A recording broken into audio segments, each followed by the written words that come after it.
Привет, с вами доктор Берг. В этом видео мы развеем один очень известный миф, а именно, что мозг работает только на глюкозе. Это миф, это неправда. Будь это правдой, как же тогда живут люди, исключившие глюкозу из рациона? И спустя неделю они живы и здоровы. Запаса сахарозы в организме хватает лишь на 3 суток. Потом она заканчивается. Гликогена, а это основная форма хранения глюкозы в мышцах и печени, хватает только на 3 суток, и если его не восполнить, то запас будет исчерпан. Как же так? Чем это объяснить?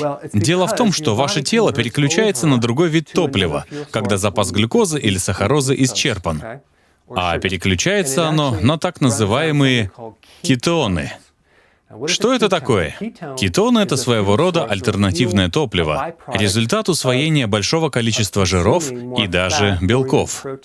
Но для этого нужно исключить из диеты сахар, а углеводы сократить до минимума.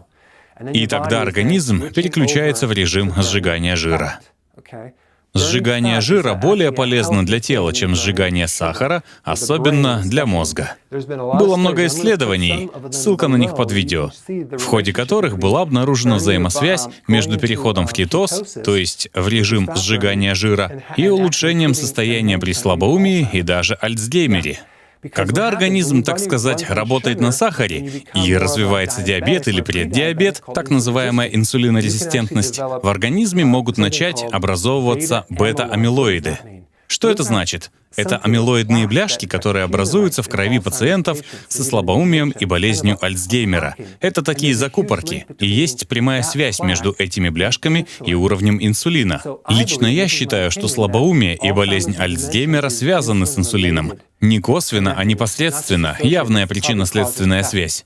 Это называется диабетом 3-го типа. Это объясняет потерю памяти и развитие слабоумия у диабетиков и преддиабетиков. В общем, я хочу сказать, кетоны являются гораздо более эффективным топливом для головного мозга.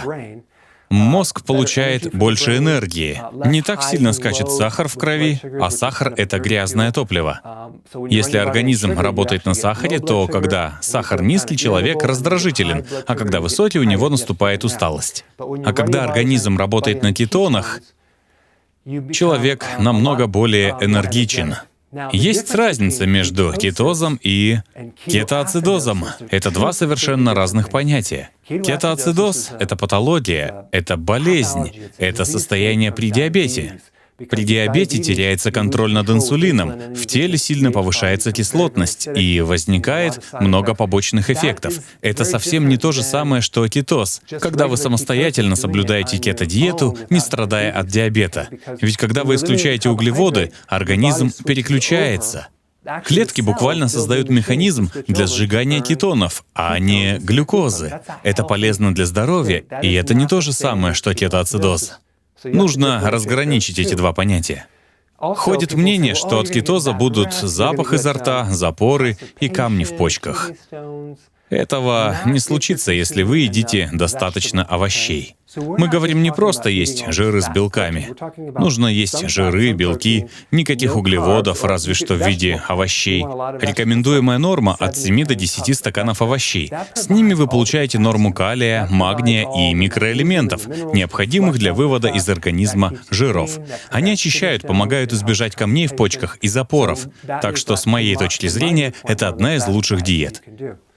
Иногда мне говорят, а вот в медицинских книжках не рекомендуют исключать глюкозу, ведь только она питает головной мозг. Как тогда объяснить такое состояние, как гликонеогенез?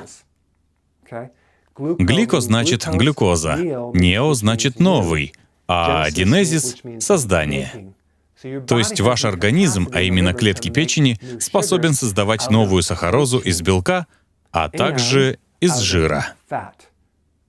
То есть, понимаете, не надо думать, будто обязательно нужно употреблять сахар, чтобы ваш мозг получал глюкозу. Вы можете также есть белки или жиры, чтобы насытить клетки мозга глюкозой. Мозг может работать на глюкозе, но также он может работать на глюкозе, получаемой из белков, жиров и кетонов. Мозг умеет адаптироваться, выживать, развиваться и переключаться с одного на другое.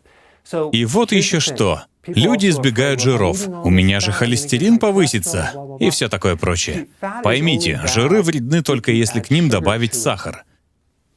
Белки вредны только если к ним добавить сахар. Вот тогда и начинаются проблемы. Вы знали, что ваш организм сам вырабатывает 3000 миллиграммов холестерина каждый день?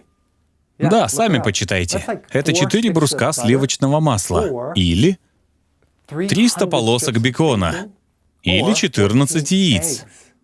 Если вы едите пищу с высоким холестерином, то организм вырабатывает его меньше. А если пищу с низким холестерином, организм вырабатывает его больше. Весь сахар, который едят люди, как раз и превращается в холестерин. Именно от этого и возникают проблемы. Вот что я рекомендую. Не зацикливайтесь на мысли, что мозгу нужна лишь глюкоза. Есть и другие источники питания. Посмотрите ссылки в описании, и до новых встреч.